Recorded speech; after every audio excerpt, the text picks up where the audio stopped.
George Washington, the father of our country, exhibited notable manners throughout his life. Diligence in social matters was common practice in decent society the world over during his lifetime. At the age of 14, George Washington wrote down 110 rules under the title Rules of Civility and Decent Behavior in Company and Conversation. These rules were drawn from an English translation of a French book of maxims and were intended to polish manners, keep alive the best affections of the heart, impress the obligation of moral virtues, teach how to treat others in social relations, and above all, inculcate the practice of a perfect self-control. 1. Every action done in company ought to be with some sign of respect to those that are present. 2. When in company, put not your hands to any part of the body, not usually discovered. 3. Show nothing to your friend that may affright him. 4. In the presence of others, sing not to yourself with a humming noise, nor drum with your fingers or feet. 5. If you cough, sneeze, sigh, or yawn, do it not loudly, but privately, and speak not in your yawning, but put your handkerchief or hand before your face and turn aside. 6. Sleep not when others speak. Sit not when others stand. Speak not when you should hold your peace. Walk not on when others stop. 7. Put not off your clothes in the presence of others, nor go out your bedchamber half dressed. 8. At play and at fire it is good manners to give place to the last comer, and affect not to speak louder than ordinary. 9. Spit not in the fire, nor stoop below it. Neither put your hands into the flames to warm them, nor set your feet upon the fire, especially if there be meat before it. 10. When you sit down, keep your feet firm and even, without putting one on the other or crossing them. 11. Shift not yourself in the sight of others, or gnaw your nails. 12. Shake not the head, feet, or legs. Roll not the eyes. Lift not one eyebrow higher than the other. Wry not the mouth. And bedew no man's face with your spittle by approaching too near him when you speak. 13.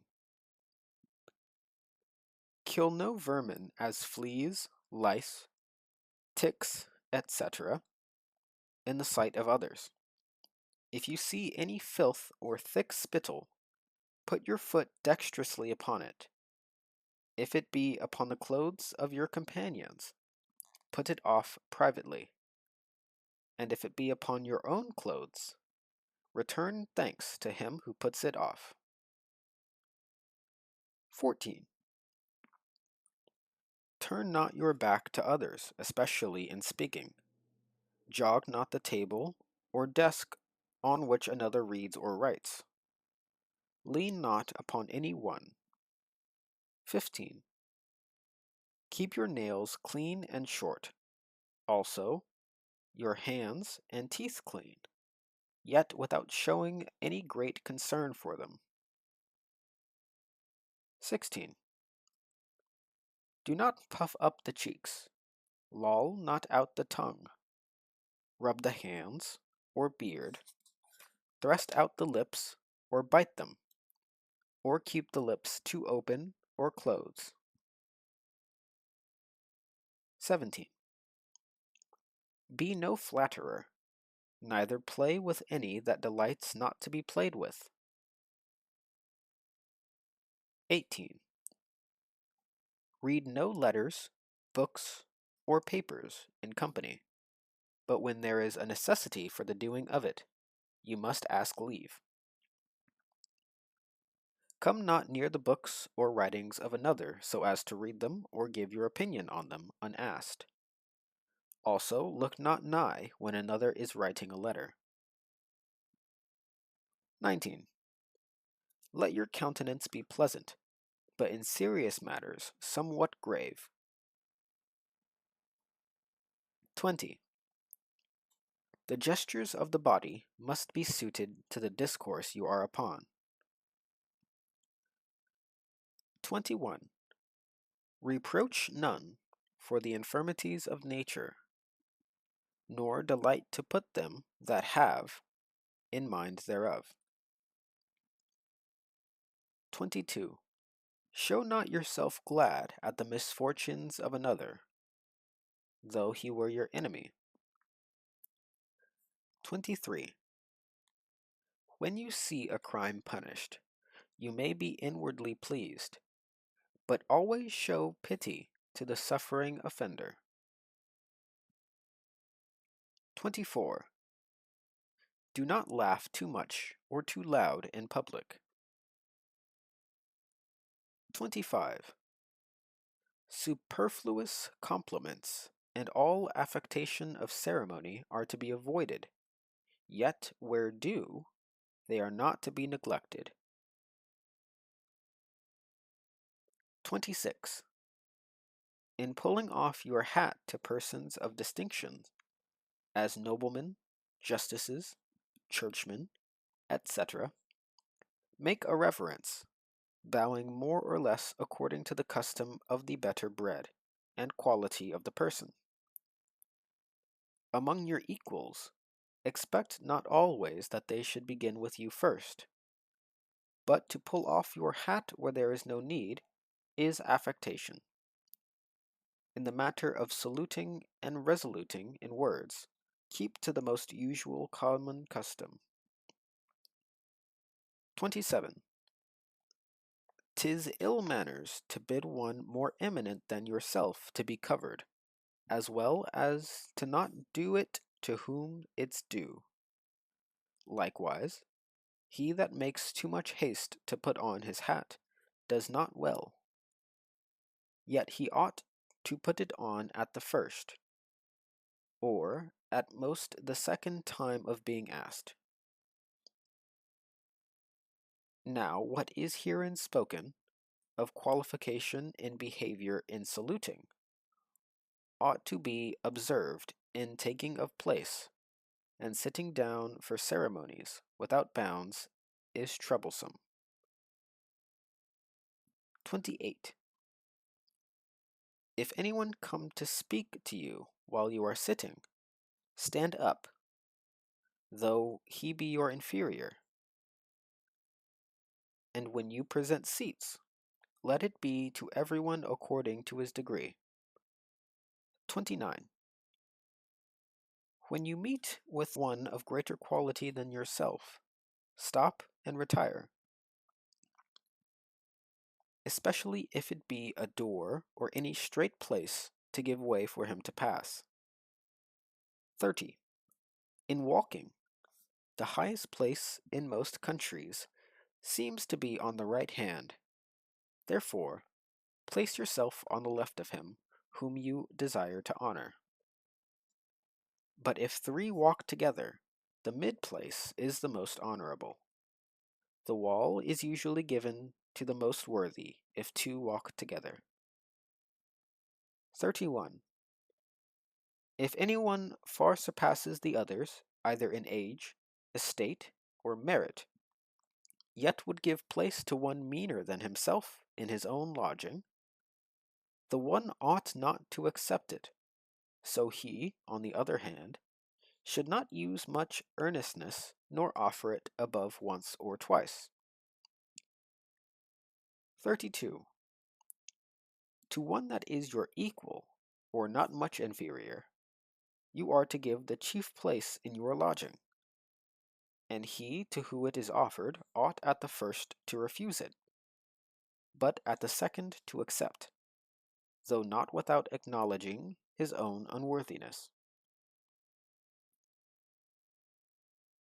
33. They that are in dignity or in office have in all places precedency, but whilst they are young, they ought to respect those that are their equals in birth or other qualities, though they have no public charge. 34. It is good manners to prefer them to whom we speak before ourselves, especially if they be above us, with whom in no sort we ought to begin. 35. Let your discourse with men of business be short and comprehensive. 36. Artificers and persons of low degree ought not to use many ceremonies to lords or others of high degree, but respect and highly honor them, and those of high degree ought to treat them with affability and courtesy, without arrogance.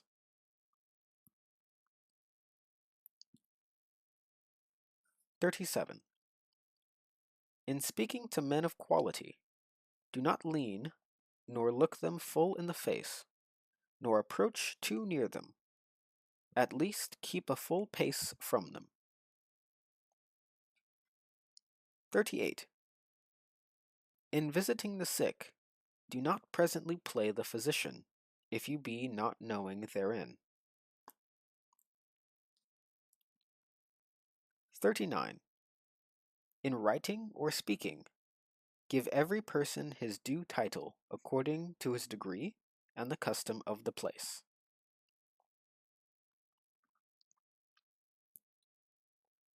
40.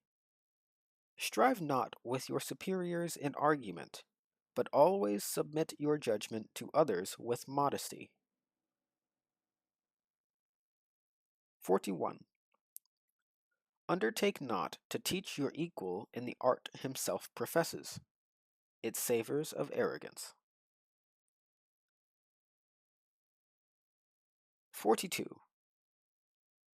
Let thy ceremonies in courtesy be proper to the dignity of his place, with who thou converses.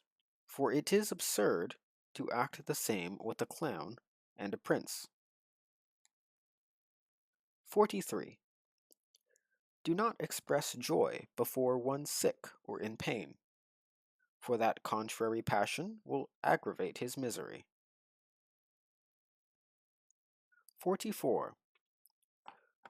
When a man does all he can, though it succeeds not well, blame not him that did it.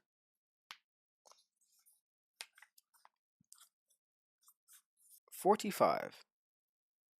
Being to advise or reprehend any one, consider whether it ought to be in public or private, presently or at some other time, in what terms to do it, and in reproving, show no sign of choler, but do it with all sweetness and mildness. 46.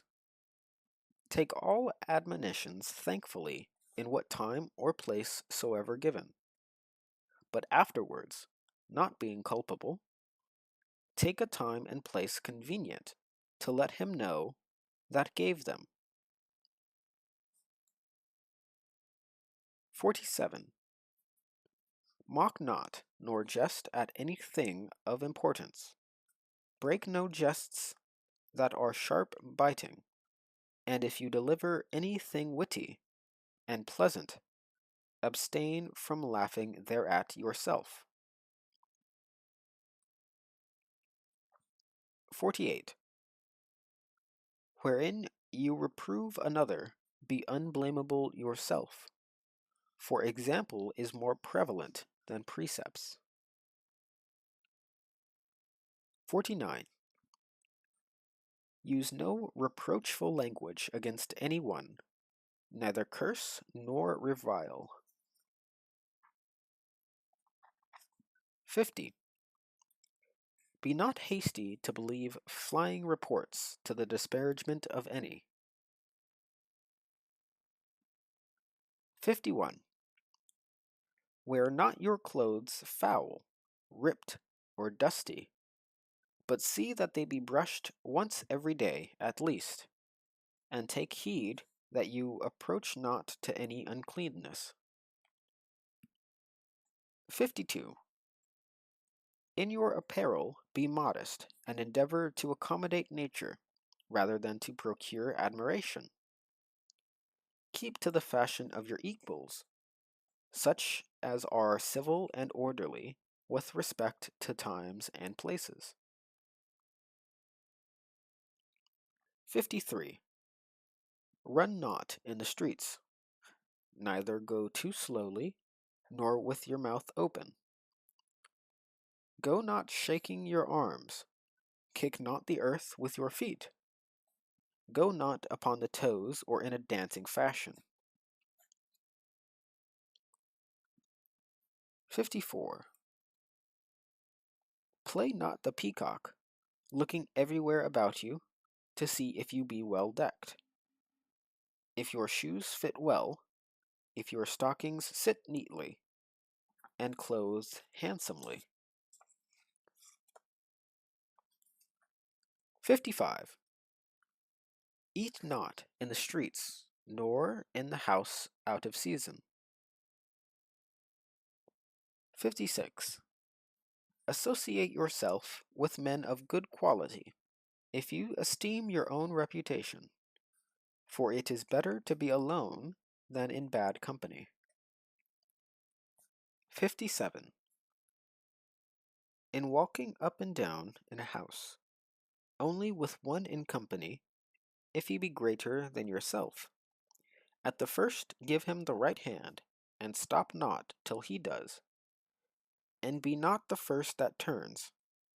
And when you do turn, let it be with your face towards him. If he be a man of great quality, walk not with him cheek by jowl, but somewhat behind him, but yet in such a manner that he may easily speak to you. 58. Let your conversation be without malice or envy, for it is a sign of a tractable and commendable nature, and in all cases of passion admit reason to govern. 59. Never express anything unbecoming, nor act against the rules moral before your inferiors. 60. Be not immodest in urging your friends to discover a secret. 61. Utter not base and frivolous things amongst grave and learned men, nor very difficult questions or subjects among the ignorant, or with things hard to be believed. Stuff not your discourse with sentences amongst your betters nor equals. 62. Speak not of doleful things in a time of mirth, or at the table. Speak not of melancholy things as death and wounds, and if others mention them, change if you can the discourse. Tell not your dreams, but to your intimate friend. A man ought not to value himself of his achievements or rare qualities of wit, much less of his riches, virtue, or kindred. 64. Break not a jest where none take pleasure in mirth. Laugh not aloud, nor at all without occasion. Deride no man's misfortune, though there seems to be some cause. 65. Speak not injurious words, neither in jest or earnest. Scoff at none, although they give occasion. 66. Be not forward, but friendly and courteous. Be the first to salute, hear, and answer. And be not pensive when it's time to converse. 67. Detract not from others, neither be excessive in commanding. 68. Go not thither where you know not, whether you shall be welcome or not. Give not advice without being asked, and when desired, do it briefly. 69. If two contend together, take not the part of either unconstrained, and be not obstinate in your own opinion. In things indifferent, be of the major side. 70. Reprehend not the imperfections of others, for that belongs to parents, masters, and superiors. 71. Gaze not on the marks or blemishes of others, and ask not how they came. What you may speak in secret to your friend, deliver not before others. 72. Speak not in an unknown tongue in company, but in your own language, and that as those of quality do, and not as the vulgar. Sublime matters treat seriously. 73. Think before you speak. Pronounce not imperfectly, nor bring out your words too hastily, but orderly and distinctly. 74. When another speaks, be attentive yourself, and disturb not the audience. If any hesitates in his words, help him not, nor prompt him without desired. Interrupt him not, nor answer him until his speech be ended.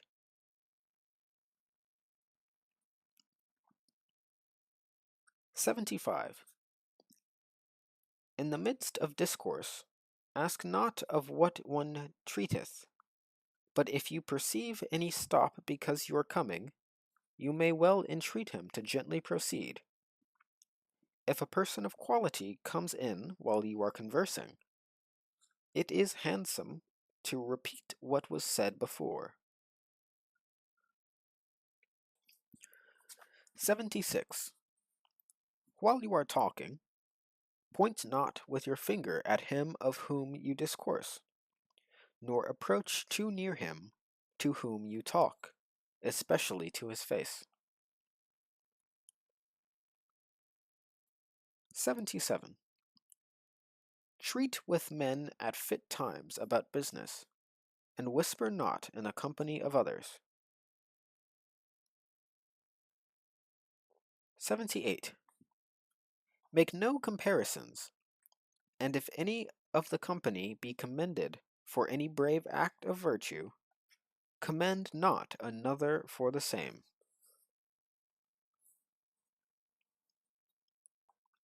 79. Be not apt to relate news if you know not the truth thereof. In discoursing of things you have heard, name not your author. Always a secret discover not.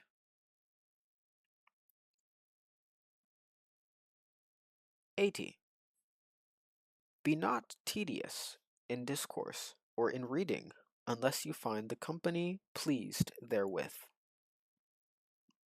81.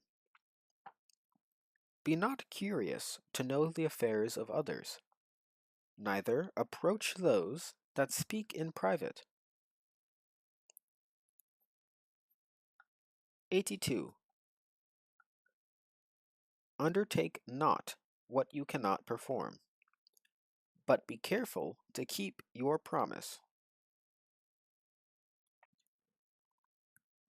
83. When you deliver a matter, do it with passion and with discretion. However mean the person be, you do it to.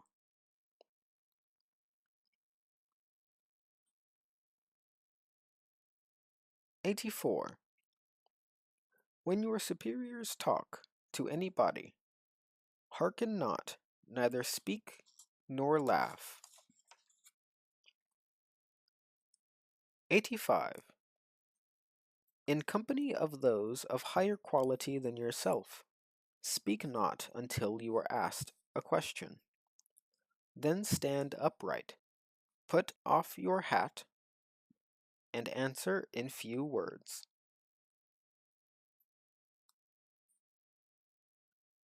86. In disputes, be not so desirous to overcome as not to give liberty to each one to deliver his opinion, and submit to the judgment of the major part, especially if they are judges of the dispute.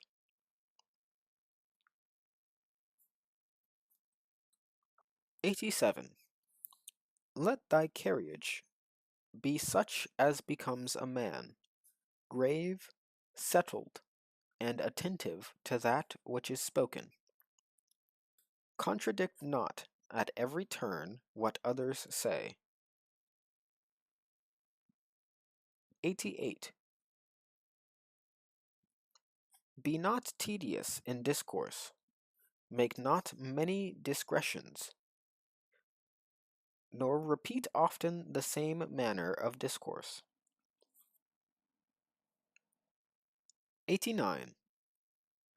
Speak not evil of the absent, for it is unjust.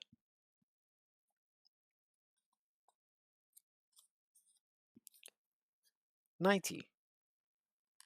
Being set at meat, scratch not, neither spit, cough, or blow your nose, except if there is a necessity for it. 91. Make no show of taking great delight in your victuals. Feed not with greediness. Cut your bread with a knife. Lean not on the table. Neither find fault with what you eat. 92. Take no salt, nor cut your bread with your knife greasy.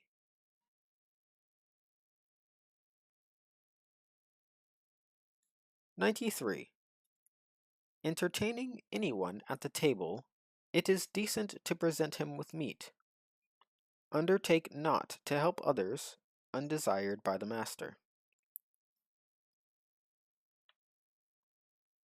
94. If you soak your bread in the sauce, let it be no more than what you put in your mouth at a time. And blow not your broth at the table, but stay till it cools of itself. 95. Put not your meat to your mouth with your knife in your hand, neither spit forth the stones of any fruit pie upon a dish, or cast anything under the table.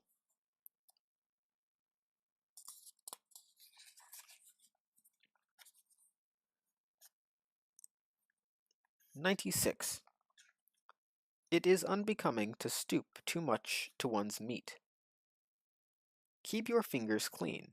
When foul, wipe them on a corner of your table napkin.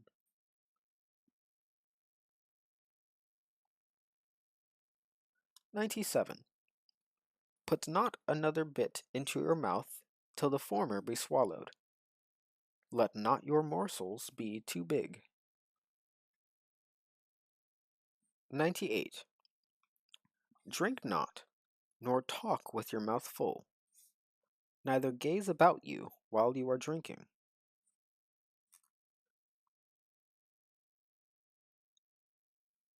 99. Drink not too leisurely, nor yet too hastily. Before and after drinking, wipe your lips. Breathe not then, or ever, with too great a noise, for it is uncivil.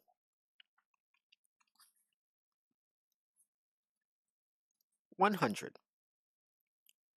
Cleanse not your teeth with the tablecloth, napkin, fork, or knife, but if others do it, let it be done with a pick tooth.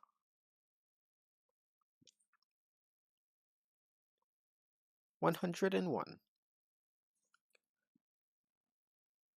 Rinse not your mouth in the presence of others.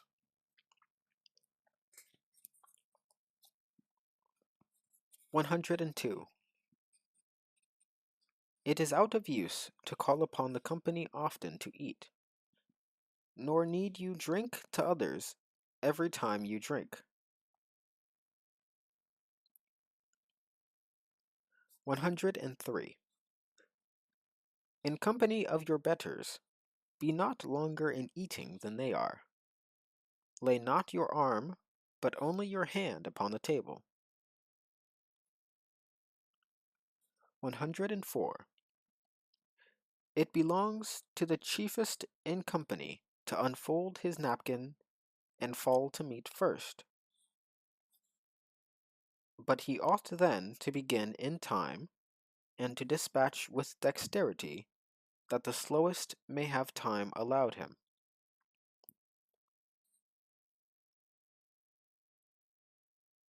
105. Be not angry at table whatever happens, and if you have reason to be so, show it not. Put on a cheerful countenance, especially if there be strangers, for good humor makes one dish of meat a feast.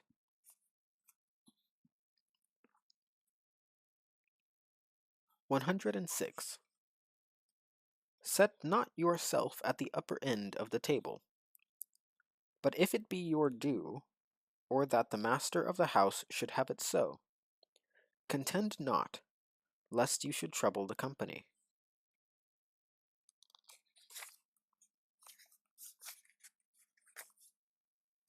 107. If others talk at the table, be attentive, but talk not with meat in your mouth. 108. When thou speak of God or his attributes, let it be seriously and with reverence. Honor and obey your natural parents, although they be poor. 109. Let your recreations be manful, not sinful. 110. Labor to keep alive in your breast that little celestial fire called conscience.